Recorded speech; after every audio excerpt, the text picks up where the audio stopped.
क्षमता दो कार्यों से सिद्ध होता है जीवन निष्पाप। एक संतों का संग और एक प्रभु के नाम का स्मरण। अनग हो जाओगे। अनग मतलब जीवन में कोई पाप नहीं रहेगा, ना मन में, ना बुद्धि में, ना चित्त में। जो किसी महापुरुष के आश्रित होता है और आश्रित होकर के वो भगवान के नाम का स्मरण करने लगता है, फिर देखिए धीरे धीरे उसके पाप छूटने लगते हैं, वो निष्पाप हो जाता है। और ऐसा निष्पाप व्यक्ति, आपने एक कहावत सुनी होगी कि पत्थर पारस होता है। पत्थर पारस नहीं होता, वो पुरुष ही पारस होता है। निष्पाप व्यक्ति जिस वस्तु को स्पर्श कर देता है वो स्वर्णमय हो जाता है। अब अहिल्या को निष्पाप बनाना है। पहले कैसे निष्पाप बन गई अहिल्या? अहिल्या का स्मरण किया विश्वामित्र जी ने। हे राघव, ये गौतम की नारी अहिल्या, इनके जीवन में एक अपराध हो गया है अनजाने में। वो उस अपराध की चर्चा की। इन्होंने इंद्र का स्पर्श किया, ये पाप हो गया।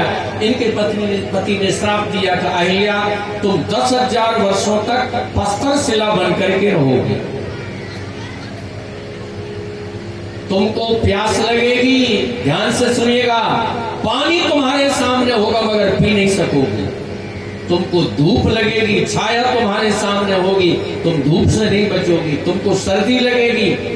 आप मातृशक्ति, इतना बड़ा श्राप जिस पति ने दिया हो, अहिल्या ने निवेदन किया, ठीक है मुझसे अपराध हुआ है, आपने श्राप दिया, बहुत अच्छी बात है, मगर आप बताएं पतिदेव कि मेरा कल्याण कैसे होगा। गौतम ऋषि ने कहा, एक दिन इसी रास्ते से पूर्ण ब्रह्म परमात्मा सच्चिदानंद भगवान श्री हरि राम अवतार लेकर के यहाँ से निकलेंगे। उनकी चरण रज प्राप्त होते ही तुम पुनः अपने असली रूप में प्रकट हो जाओगी और तुमको पति लोक की प्राप्ति होगी। अब माताओं के लिए एक निवेदन है, 10,000 वर्षों तक उस पाप को भोगने वाली अहिल्या, और जब भगवान के चरण रज की प्राप्ति हुई और वो चेतन हुई, उन्होंने सुंदर स्तुति की, उसको भी अभी गाऊंगा, मैं निवेदन करूंगा। जब अहिल्या चेतन हुई तो हमारे प्रभु राम जी ने कहा, माता जी कुछ वरदान मांगो। क्या कहा? माताएं बोले क्या मांगो? तो अहिल्या जी ने क्या कहा? हे प्रभु, अगर आप प्रसन्न हैं तो मुझको पुनः गौतम ऋषि के चरणों की सेवा की प्राप्ति हो। बोलिए भक्तवत्सल भगवान की। अब इतनी माताएं बैठी हमारी आदरणीय, क्यों जी? अगर 10 बातें तुम्हारे पति सुना दें तो तुम सीधे थाने जाओगी क्या? भगवान से निवेदन करोगी पुनः वही पति मिले। इसलिए अहिल्या पंचकन्या है, इसलिए अहिल्या का स्मरण करके पातिव्रत धर्म श्रेष्ठ बनता है। ऐसी अहिल्या माता को हम नित्य प्रणाम करते हैं। बोलिए अहिल्या माता की। अहिल्या माता का चरित्र भारतवर्ष की समस्त मातृशक्ति के लिए आदरणीय चरित्र है। ऐसी पति निष्ठा पूरी रामायण में अहिल्या के अलावा किसी पात्र की देखने को नहीं मिलेगी। विश्वामित्र कह रहे हैं, गौतम नारी श्राप बस उपल दे धरती, चरण कमल रज चाहती, कृपा करहूं रघुवीर, कृपा करहूं रघुवीर। ये आपकी चरण रज चाहती है। कितने दिन से इंतजार कर रही हैं भगवान के चरण रज का? 10,000 वर्षों से। राम जी आएंगे, उनकी चरण रज मुझको मिलेगी, ये अहिल्या की प्रार्थना है और ये अहिल्या की प्रतीक्षा है और अहिल्या का अनंत धैर्य है। जब प्रार्थना करने वाले के हृदय में अनंत धैर्य होता है तो ठाकुर जी की कृपा उसके ऊपर बरस पड़ती है। बिंदु जी ने एक बहुत अच्छे भाव लिखा है, इसी प्रसंग से जोड़ते हुए, कृपा की न होती जो आदत तुम्हारी, कृपा की न होती जो आदत तुम्हारी, तो सुनी ही रहती, तो सुनी ही रहती अदालत तुम्हारी, कृपा की न होती जो आदत तुम्हारी। भाव से ताली बजा के गाइए। कृपा की न होती जो आदत तुम्हारी।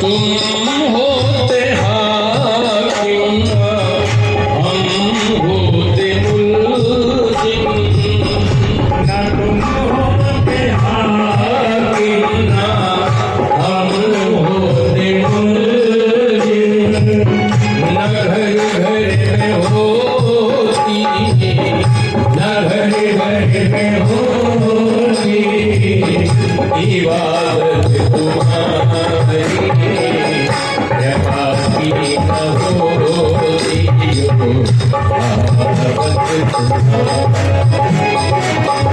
कृपा की न होती जो आदत तुम्हारी, जो सुनी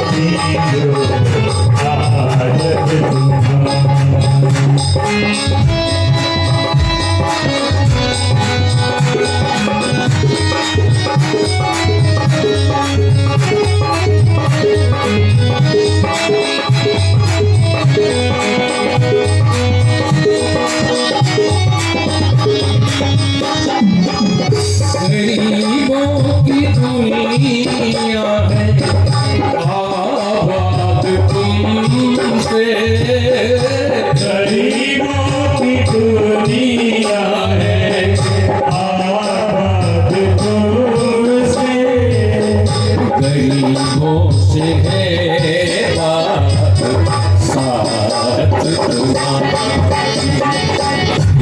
गरीबों से है बात तुम्हारी, ओ सुनी रहती, सुनी रहती अदालत तुम्हारी, न होती जो आदत तुम्हारी, कृपा की न होती जो आदत तुम्हारी।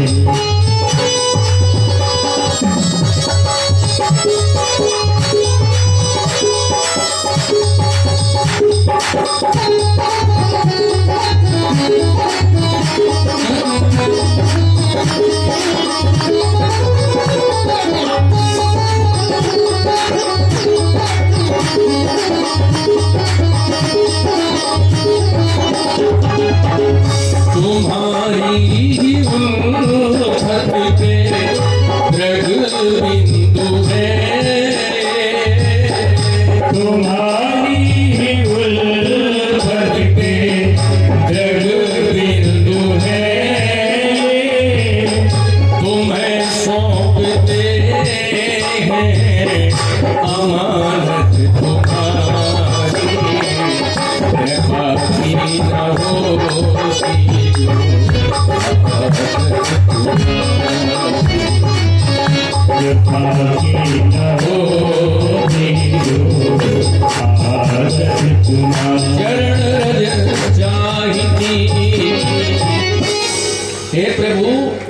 आपकी चरण रज चाहती है।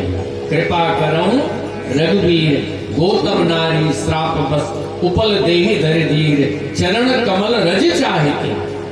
कृपा करऊं, जिसके हृदय में इतना धैर्य होता है, वो जो निरंतर प्रार्थना रत होता है, उसके ऊपर भगवान की कृपा बरसने लगती है। इस कथा का तात्पर्य है हमारे जीवन में नित्य प्रार्थना हो। हम स्नान करके सबसे पहले थोड़ी देर प्रार्थना करें। प्रार्थना कितनी देर की जाती है इसका मूल्य नहीं है, मगर प्रार्थना रोज होनी चाहिए। अच्छा, ईमानदारी से बताओ, हाथ उठा के होनी चाहिए कि नहीं?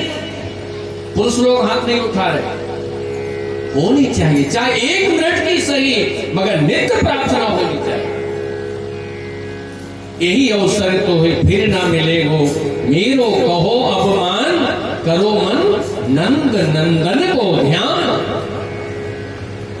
सूरदास जी कहते हैं, जननी तेरी तुझे फिर ना जनेगी, और अब ना बनी तो फिर कभी ना बनेगी। बजाओ